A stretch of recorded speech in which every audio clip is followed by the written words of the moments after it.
Hello students, स्वागत है आप सभी का आपके अपने पाठशाला यूट्यूब चैनल पर। मेरा नाम है रजत और इस वीडियो में हम करने वाले हैं क्लास 10th मैथ्स। हम रैंडम क्वेश्चंस होने वाले हैं ये।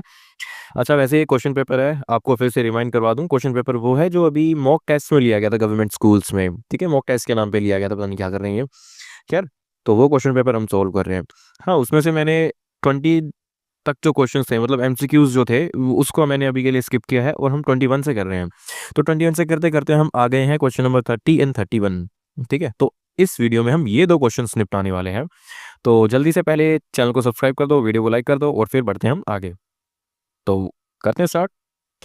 तो पहला क्वेश्चन है, यानी क्वेश्चन नंबर 30 है हमारे पास। प्रूव दैट, है ना, bracket start, sine x minus cos x plus 1 multiplied by sec x minus ten x बराबर है sine x plus cos x minus 1 के।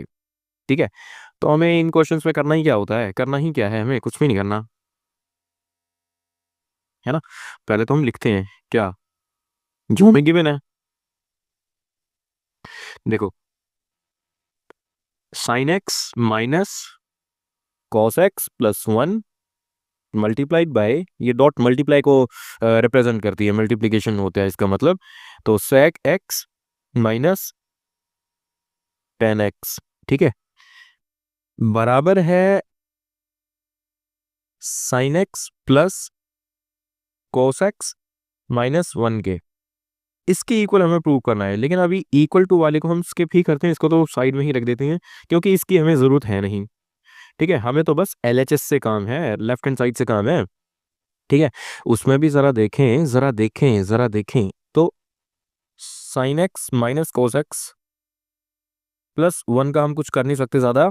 सेक एक्स को चेंज कर सकते हैं हम, sec x can be written as 1 by cos x, है ना। माइनस 10 को हम लिख सकते हैं, है ना, देखो यहाँ पे लिख देता हूँ मैं साइड में, इसको हटा दो। Sec x equal to 1 by cos x, ठीक है। ऐसे ही जो टेन एक्स होता है, जो टेन एक्स है हमारा, इसको हम लिख सकते हैं sine x divided by cos x. तो जब इस लेवल पे हम पहुंच गए हैं तो आई होप कि ये चीज़ें आपको ऑलरेडी पता होंगी। Sine x divided by cos x, ठीक है। ये अब कुछ नहीं करना, बस एलसीएम ले लो सेकंड वाले इस वाले ब्रैकेट का। ठीक है, तो लेते हैं sine x minus cos x plus 1 as it is, और इधर हो जाएगा 1 माइनस साइन एक्स, ठीक है, डिवाइडेड बाय कोस एक्स। तो अभी के लिए तो बहुत सिंपल चीजें चल रही है ना, अभी के लिए तो कुछ मुश्किल है नहीं। तो अब हम क्या करेंगे, ऊपर वाले दोनों ब्रैकेट्स को मल्टीप्लाई कर देते हैं, है ना, ऊपर वाले दोनों ब्रैकेट्स को मल्टीप्लाई कर देते हैं। ठीक है, यानी ये वाला ब्रैकेट मल्टीप्लाइड बाय ये वाले ब्रैकेट को इस ऊपर वाले ब्रैकेट से मल्टीप्लाई कर देंगे, सिर्फ 1 माइनस साइन एक्स से। ठीक है, थोड़ा सा कॉम्प्लिकेटेड है, जरा देखना, मुश्किल नहीं है, कॉम्प्लिकेटेड है बस। ठीक है, तो साइन एक्स को उठाएंगे, पूरे ब्रैकेट से मल्टीप्लाई करेंगे, यार लिख ही देता हूं चलो। साइन एक्स उठाया, है ना, इसको कलर चेंज करके ऐसे लिखते हैं, पूरे 1 माइनस साइन एक्स से मल्टीप्लाई करेंगे। ठीक है, फिर माइनस का कॉस एक्स उठाया,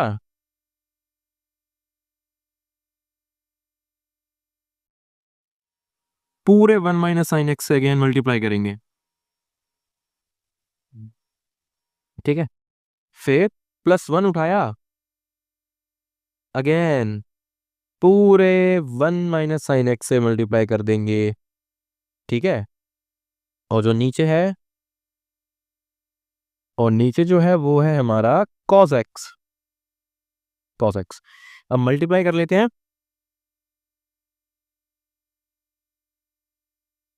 sine x into 1 sign x minus sine square x, मैंने ये दोनों को सोल्व कर दिया। ठीक है, अब ऐसे ही minus cos x plus sine x cos x, है ना, मैंने इन दोनों को भी सोल्व कर दिया। देखो, minus cos x into 1 minus cos x आएगा, है ना, minus cos x into minus sine x, तो माइनस माइनस तो प्लस बना दिया, है ना, और cos x into sine x, वही साइन एक्स कोस एक्स या कोस एक्स साइन एक्स जो मर्जी कह लो, ये हो गया। फिर प्लस 1 से करना था मल्टीप्लाई, इधर मैंने 1 नहीं लिखा, 1 है यहाँ पे, ठीक है, ओके। और ये तो ब्रैकेट एज इट इज रहेगा, ठीक है। तो ये लंबी चौड़ी स्टेटमेंट काइंड ऑफ चीज हमें मिल चुकी है। अब ऊपर देखो जरा, तो साइन एक्स से साइन एक्स कट जाएगा, है ना, प्लस का साइन एक्स है माइनस का साइन एक्स है, कट गया। बचेगा क्या हमारे पास, एक है, देखो इधर 1 बच रहा है ना, ये 1 बच रहा है तो 1 लिखा, माइनस साइन स्क्वायर एक्स लिखा, है ना, माइनस कॉस एक्स लिखा, plus sine x cos x बच रहा है। अब अल्टीमेटली हमारे पास इतनी सारी चीजें बच रही है, इतनी सी चीजें बच रही है, बल्कि इतनी सारी कहना गलत होगा, है ना। तो 1 minus sine square x, 1 minus sine square x, 1 minus sine square x ही क्या होता है, ये कॉस स्क्वायर एक्स ही तो होता है, ये कॉस स्क्वायर एक्स के ही तो इक्वल होता है ना। तो लिख देते हैं इसे, cos square x minus cos x plus sine x cos x, ठीक है, और ब्रैकेट सॉरी डिनोमिनेटर में कॉस एक्स, ठीक है। अब जो स्टेप है, ये स्टेप थोड़ा सा ज्यादा नहीं, है ना, देखना जरा कैसे करा।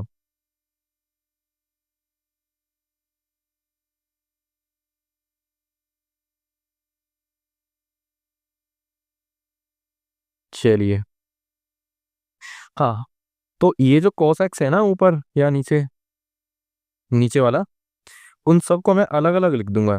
तो cos स्क्वायर एक्स नीचे cos x minus cos x नीचे भी cos x प्लस ऊपर sin x cos x and नीचे भी cos x, ठीक है। तो एक एक करके सबको कैंसिल आउट करते हैं, तो ये हो जाएगा, ये ध्यान से देखना इस स्टेप को, cos x से इसका स्क्वायर खत्म हो जाएगा, है ना, ऊपर 2 थे नीचे 1 था तो स्क्वायर खत्म हो गया। और इधर सेकंड वाले में cos x से cos x कट जाएगा तो 1 बचेगा, इधर cos x से cos x कटेगा तो खाली sin x बचेगा। अब हमारे पास बच क्या रहा है जरा देखते हैं,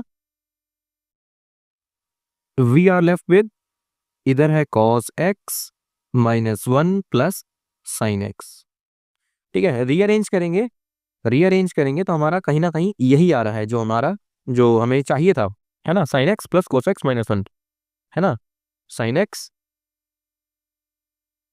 प्लस कोस एक्स माइनस 1, यही तो हमारा आर एच एस है ना, और हेंस प्रूव्ड।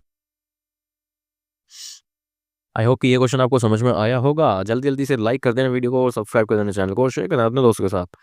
तो चलिए इस वीडियो में आगे बढ़ते हुए हम नेक्स्ट क्वेश्चन करते हैं।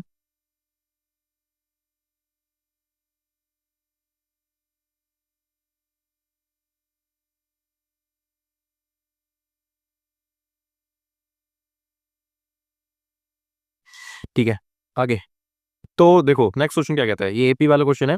The sum of first n terms of an AP is 5n square minus n। हमें nth टर्म निकालनी है एपी की, ठीक है। तो सुनने में, देखने में, पढ़ने में काफी अजीब लग रहा होगा ये क्वेश्चन, लेकिन काफी ज्यादा इजी है, ट्रस्ट मी, ठीक है। तो इसका सॉल्यूशन करते हैं, सोल्व करते हैं इसे, है ना। सम दे रखा है, एस एन हमें गिवन है, कैसे, 5n स्क्वायर माइनस n, है ना। अगर मैं इस इक्वेशन में एक एक करके n की वैल्यू डालूंगा, कभी 1 डालूंगा फिर 2 डालूंगा फिर 3 डालूंगा, ऐसे करते करते करते करते, ठीक है, n की वैल्यू पुट करूंगा, तो इसमें क्या होगा मेरे पास, sum of first term, sum of second term, sum of 3 term, sum of 4 terms, ऐसे करते आता जाएगा, ठीक है ना। लेकिन यहाँ पे ध्यान देने वाली बात ये है कि जब मैं फर्स्ट टर्म निकाल रहा हूँ, है ना, जब मैं सम ऑफ फर्स्ट टर्म निकाल रहा हूँ, है ना, n की जगह में 1 रख रहा हूँ, है ना, और पूरी क्वेश्चन में n की जगह में 1 रख रहा हूँ, है ना। तो मेरे पास सम ऑफ फर्स्ट टर्म निकल के आता है, which is 5 minus 1 equal to 4, है ना, यानी S1, यानी पहली टर्म का जो सम है ना, पहली फर्स्ट टर्म का जो सम है वो 4 है। अब तुम कहोगे ये क्या बात होती है, फर्स्ट टर्म का सम क्या होता है ना। तो इसका मतलब ये हुआ कि जो A1 है और जो S1 होता है ये हमारे इक्वल होते हैं। अरे भाई, A1 का मतलब क्या होता है, एक ही टर्म यानी पहली टर्म, और उसका सम क्या होता है, अरे वही टर्म तो निकल के आएगी 4 इस केस में, है ना, 4 है तो 4 ही आएगी इस केस में, है ना। तो ऐसे में S1 इज इक्वल टू 4, है ना, which is equal to A1। I hope ये चीज आपको समझ में आई होगी। तो यही A1 के इक्वल है। अब A1 क्या होता है अपने आप में, A ही तो होता है ना। A1 क्या होता है, A ही तो होता है ना। तो फर्स्ट टर्म हमारे पास निकल के आ गई 4, ठीक है। अच्छा, अब आगे बढ़ते हुए हम S2 निकालें, है ना, S2 निकालेंगे तो इसका मतलब क्या हुआ कि 5 n की जगह 2 पुट करूंगा -2, ये हो गया 5 इंटू 4, है ना, 2 का स्क्वायर 4 -2, यानी 5 4 20, 20 -2, ये होता है हमारा 18। तो S2 यानी सम ऑफ टू टर्म्स मतलब A1 प्लस A2 हमें गिवन है 18, है ना, A1 प्लस A2 हमें गिवन है 18, ठीक है। तो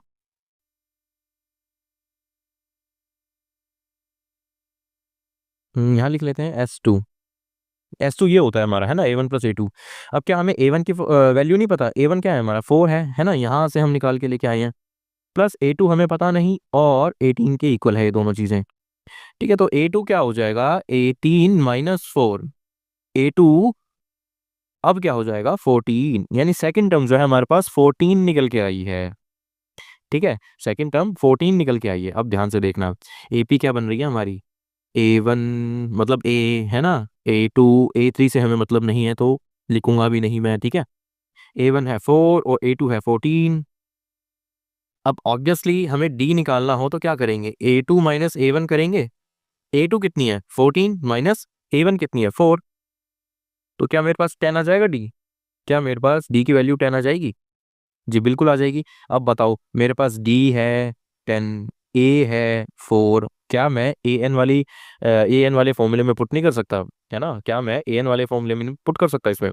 फाइंड द nth टर्म निकालनी है, nth टर्म निकालने के लिए हम AN वाला फॉर्मूला निकालते हैं ना कि सम वाला, है ना। अगर यहाँ पे लिखा होता find the sum of nth terms, है ना, तो हम SN वाला फॉर्मूला लगाते, लेकिन ये चीज तो हमें ऑलरेडी गिवन है, ये पूछता ही क्यों, क्या,